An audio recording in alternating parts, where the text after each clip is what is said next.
Hey everyone, I hope your week is going very strong. In today's podcast, I'm going to talk about how Bitcoin helps fix doom spending. Now, in today's day and age, we're being gaslit all the time by our politicians, by the media. I've read an article recently that said inflation is your fault because people keep buying more expensive things. That is why inflation is happening.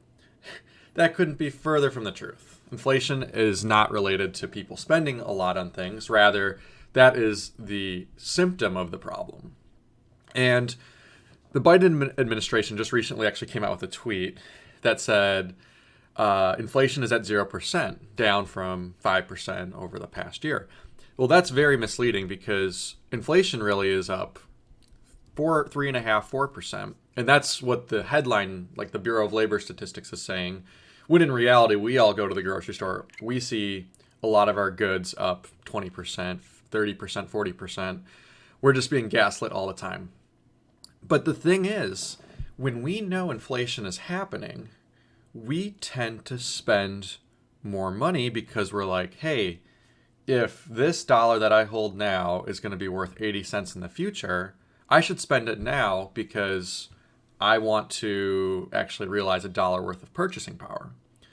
And that's a really backwards way to save because our government doesn't want us to save, essentially. They're pretty much, when they're doing this, they're pretty much saying like, yeah, like savings isn't good. Go out and spend, spend, spend. The problem with that is what happens if an emergency comes? What happens if you lose your job or you have an unexpected medical expense or pick your reason why your car breaks down. Point is this. Because our savings is being devalued faster than inflation, or at least historically it hasn't been going up as much as inflation, we are encouraged to spend, spend, spend like there's no tomorrow. We've been drunk on spending for the past several years. In fact, credit card spend is topping trillions of dollars right now. And on top of that, we're seeing more and more people live paycheck to paycheck because, hey, why keep savings in the bank in the first place, right? There's that mentality. And so people are spending money they don't have on credit. Now, there's different types of credit that we're seeing now, like different products like BNPL, buy now, pay later. And these stocks have been surging lately. And specifically Klarna, Afterpay, all these BNPL programs, what they do is they say, hey, you can buy these $200 Nike shoes over 4 payments, $50 a payment. Maybe they'll charge you a 5 to 7% fee. And look at that. You can walk away with your product now without actually paying the full amount. So we're living in this age of financing everything because we don't have any real wealth. We don't have any real money. And I don't blame people because if they do have real money and they put it in savings, it's being devalued. So what's the point of saving money when you can just spread yourself thin on credit and just borrow, borrow, borrow and live like today, like there's no tomorrow?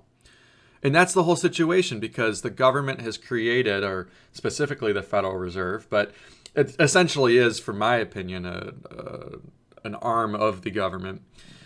They're encouraging you to spend, spend, spend. And this is a huge problem because what creates jobs? Jobs are typically created by those who have savings that have built up capital that say, hey, I have this business idea, I want to hire people. If many people are living paycheck to paycheck, where's retained earnings? Where's savings going to come from? You can't just live life credit to credit. And, people have been levering up on credit for so long. And hey, I'll tell you, it feels good in getting those reward points. But I think overall, we need to look at things through a Bitcoin lens. With Bitcoin, you won't spend on that expensive $9 coffee. You won't spend on those. I just saw it today. $7.29 McDonald's French fries.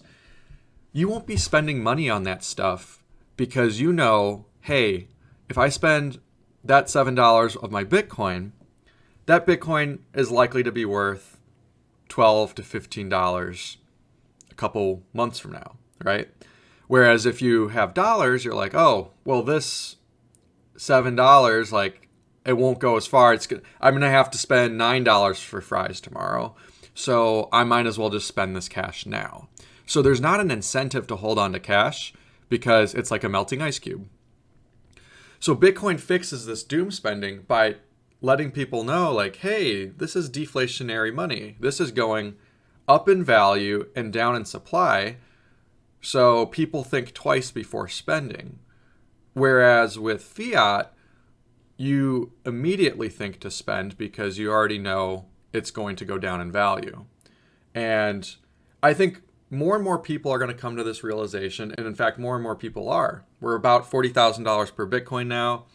It's been a nice run up. It's about, I would say, $29,000 down from the all-time high. But the point is, people are starting to see the value due to its ever deflationary schedule. And I think nowadays, people need to lower their time preference and say, hey, do I really need to buy these Nike shoes on a buy now, pay later program? No, you don't. In fact, buy $50 shoes and put the rest $150 in Bitcoin. Those are avenues that we need to start thinking. If you don't have the money, cash on the barrelhead, don't buy it. I get it. Everything is propped up. Homes, cars. Like, to get a middle class home where I'm at, it's about $475,000. And you to buy a house like that, you need to be making about $120,000 a year. And I get why people take out everything on credit, because they are spread so thin. And this is a function bigger than what we've created. This is what our government kind of has initiated through horrible fiscal policy. But in the end, I think it's up to us to lead through sound money, hard money, which is Bitcoin. And I think Bitcoin, over the next year, we're going to see it go. The halving schedule will come early April, and we're going to start to see Bitcoin's price shoot up and fiat currency go down in relative terms. But you guys let me know what you think. I think this is a very interesting time that we're living in, and I just hope that more people actually do have some type of savings in Bitcoin or some cash, because you want to be able to weather this storm. And when I say cash, I don't mean 80% of your net worth. I mean having a few months in case you lose your job. But you guys let me know what you think. And I hope you guys have a good rest of your day.